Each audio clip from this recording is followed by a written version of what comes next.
Hello বন্ধুরা, welcome to our new video. তো দেখতে পাচ্ছ রাস্তায় আছি, রাস্তা থেকে ব্লগটা আজ শুরু করেছি। তো আমরা এখন আছি আমার জিটি রোডে, শ্রীরামপুর জিটি রোডে আছি। তো যাবো কোন্নগর।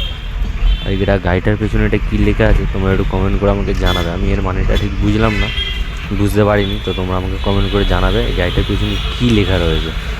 ঠিক আছে, চলো ভিডিওটা দেখো।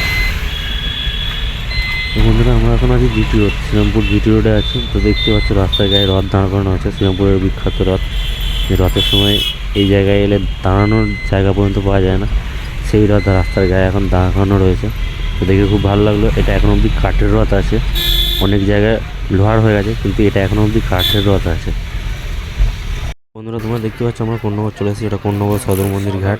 তো ভিতরে ঢুকবো, ভিতরে কী আছে না আছে সেগুলো তোমাদেরকে দেখাবো। তো গঙ্গায় স্নান করবো, সেগুলো তোমাদেরকে দেখাবো। গঙ্গা দেখাবো, গঙ্গার ওপারে মন্দির আছে সেটাও দেখাবো।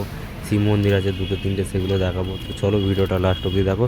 ভিডিওটা ভালো লাগলে লাইক করো, কমেন্ট করো, শেয়ার করো, চ্যানেলটা সাবস্ক্রাইব করো। তো তোমাদের ছোটো ভাইটাকে একটু সবাই মিলে সাপোর্ট করো, একটু বেশি বেশি করে ভালোবাসা দেখাও, সবাই একটু বেশি করে সাপোর্ট করো।